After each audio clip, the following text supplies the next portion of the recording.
दोस्तों जरा सोचिए तो सही कि आपको कैसा लगेगा कि जब हमारी माओ और बहनों को कोई ललचाई हुई नजरों से देखेगा और उनको बदचलन या प्रोस्टिट्यूट तस्वर करके उनके वजूद को पैसों में तोड़ने की कोशिश करेगा।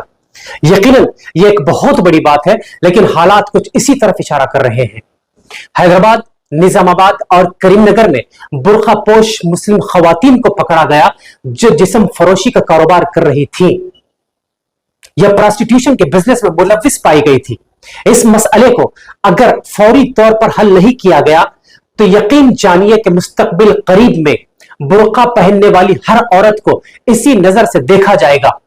सवाल यह पैदा होता है कि जो खवातीन पकड़ी गई थी, क्या वो हकीकत में मुसलमान थी या सिर्फ इस्लाम और मुसलमानों को बदनाम करने के लिए बुर्का पहन रखा था और इस्लामी लुबादा ओढ़ रखा था। लेकिन आपके यकीन को उस वक्त शदीद धक्का लगेगा जब आपको मालूम होगा कि वो सब के सब मुसलमान ही थे, और अगर उन्होंने ये काम शौकिया किया तो यकीनन वो लोग गुनाहगार होंगे।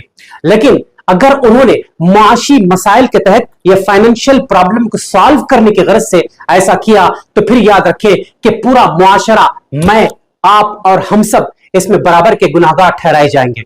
ये तो रहा एक मसला, लेकिन अगर सिर्फ मसाइल पर बात करेंगे तो मसाइल हल नहीं होंगे बल्कि और भी गंजलक होते चले जाएंगे।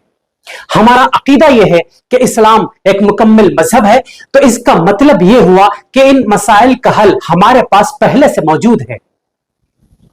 अल्लाह ताला ने ज़कात के 8 मुस्तहकीन कुरान मजीद में वाज़ेह तौर पर बताए हैं।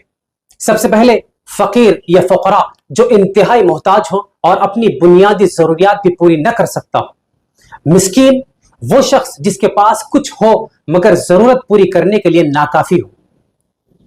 नंबर 3, आमिलीन ज़कात, वो लोग जो ज़कात इकट्ठा करने और तकसीम करने पर मामूर हो।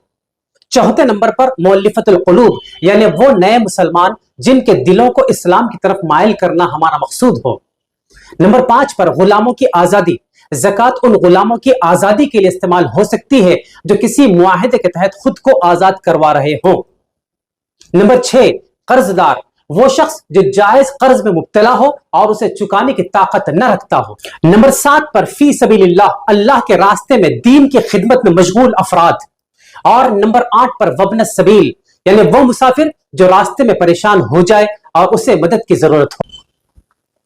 कुरानी अहकाम के मुताबिक गुरबा और मसाकीन को ज़कात के मामले में तरजीह अव्वल में रखा गया है, क्योंकि मेरा रब जानता है कि मुआशरती खराबी की इब्तिदा कहां से होती है और वो ये भी जानता है कि उसकी जड़ों को कैसे काटा जाए। तभी तो वीडियो के आगाज में बताया गया था कि मुस्लिम खवातीन का जिस्म फरोशी के कारोबार में मुलविस होना इस बात का बयन सबूत है कि ये वो लोग हैं जो फकरा और गुरबा की कैटेगरी में आते हैं और अपनी गरीबी को दूर करने के लिए इस जलील काम को करने के लिए भी अपने आप को मजबूरन तैयार कर लेते हैं। दोस्तों जरा सोचो तो सही कि अगर ज़कात का पैसा इन गरीबों तक पहुंच चुका होता तो क्या वो अपने जिस्म को बेचने पर मजबूर होते? क्या वो समाज के दीगर जराइम में मुलविस होते? मेरा गालिब गुमान है कि आपके जहन में भी इस वक्त वही बात गर्दिश कर रही होगी जो मेरे जहन में गर्दिश कर रही है, जिससे साबित हो चुका है कि ज़कात अपने मुस्तहकीन तक या डिजर्विंग कैंडिडेट्स तक नहीं पहुंच पा रही है। जरा याद करो खुलफाए राशिदीन का वो दौर कि जिस दौर में मुसलमान अपनी ज़कात का पैसा चौराहों पर लेकर हफ्तों खड़ा होता और कोई ज़कात लेने वाला न मिलता। एक दौर वो था और एक दौर ये कि आज की तारीख में आप हैदराबाद चले जाएं और वहां जाकर इंसानी गुर्दे की कीमत मालूम करें। 6 से 8 लाख रुपए के दरमियान में आपको एक इंसानी गुर्दा मिल जाएगा। लेकिन बात यहीं पर खत्म नहीं हो जाती, बल्कि यह सुनकर आपको और भी ताज्जुब होगा कि गुर्दा देने वाला कोई और नहीं बल्कि मुसलमान ही होगा। अल्लाहु अकबर। आए मालदारों, खुदा की कसम, कल क़यामत के दिन तुमसे पूछा जाएगा कि मेरे बंदों ने अपने गुर्दे बेचे, तुमने अपनी ज़कात किसको दी? मेरा नाम लेने वालियों ने अपने जिस्म बेचे, तुमने अपनी ज़कात किसको दी? अपनी ज़कात को मुस्तहकीन तक पहुंचाने के लिए तुमने कोशिश क्यों नहीं की? कभी हमने सोचा कि क्या जवाब बन पड़ेगा हमसे जिस वक्त खुदाए कायनात हमारे सामने होगा और हमसे सवाल करेगा? जब हमारी तहकीक ने हमको इस पॉइंट तक पहुंचा दिया है تو پھر ایک قدم اور آگے بڑھتے ہوئے ہم آپ سے بھی اور خود سے بھی یہ سوال کرنا چاہتے ہیں کہ آخر کار ہزاروں کروڑ روپے کی زکوٰۃ کہاں گئی؟ سوچئے، مقرر سوچئے، اس وقت تک سوچئے جب تک کہ آپ کو اس کا جواب نہیں مل جاتا، اس وقت تک سوچئے جب تک کہ ہم آپ اپنے معاشرے میں ایک مثبت تبدیلی کے ضامن نہیں بن جاتے، بلکہ اس وقت تک سوچئے جب تک کہ ہم اپنے سماج سے غربت اور معاشرتی برائیوں کو مکمل طور پر ختم نہیں کر لیتے۔ سوچئے اور دوسروں کو بھی سوچنے پر مجبور کیجئے۔ قربان جاؤں اس دین کامل پر کہ جس نے صرف زکوٰۃ ادا کرنے کا حکم دے کر خاموشی اختیار نہیں کی، بلکہ یہ پیسہ کہاں پر لگایا جا سکتا ہے، کن مداد پر خرچ کیا جا سکتا ہے، وہ تمام چیزیں کھول کھول کر بیان کی۔ اور اس کے بعد بھی خاموش نہیں رہا، بلکہ قرآن میں متعدد بار مومن مردوں اور مومن عورتوں کو جھنجھوڑا گیا کہ کیا تم عقل نہیں رکھتے؟ افلا تعقلون، کیا تم تدبر نہیں کرتے؟ افلا تدبرون، کیا تم فکر نہیں کرتے؟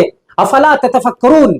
یقین جانیے کہ زندگی کے تمام گوشوں اور پہلوؤں پر مکمل رہنمائی کے بعد ہی خالق کائنات نے کہا کہ آج ہم نے تمہارے دین کو تمہارے لیے مکمل کر دیا ہے۔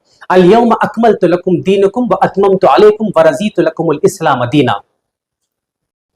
آج ہم آپ کو ایک لمحہ فکر دینا چاہیں گے کہ آپ نے اگر اپنی زکوٰۃ نکالی ہے تو ذرا ایک بار خود چل کر دیکھ بھی لے کہ آپ کی زکوٰۃ کا یہ پیسہ کہاں لگایا جا رہا ہے، اور اگر ابھی تک آپ نے اپنی زکوٰۃ نہیں نکالی ہے تو بخدا اپنی زکوٰۃ کا پیسہ اندھا دھن کسی کے ہاتھ میں دینے سے پہلے یہ سوچ لیں اور یہ تحقیق کر لیں کہ آپ کا مال انہی مداد پر خرچ کیا جا رہا ہے جن مداد پر خرچ کرنے کا حکم خود قرآن دے رہا ہے۔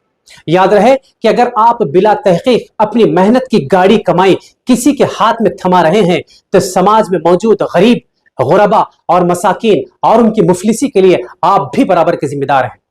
کل کو قیامت کے دن آپ سے بھی پوچھا جائے گا کہ آپ نے صحیح ہاتھوں میں اپنی کمائی کیوں نہ رکھی کہ وہ مستحقین تک پہنچائی جاتی، چونکہ آپ لوگ خود سمجھدار ہیں۔ لہٰذا آپ کو خود فیصلہ کرنا ہے کہ کن ہاتھوں میں آپ کا پیسہ امانت سمجھا جائے گا اور اس کے مستحق افراد تک یہ پہنچایا جائے گا۔ وما توفیقی الا باللہ۔ میں آپ کا خیر خواہ محمد الطاف احمد۔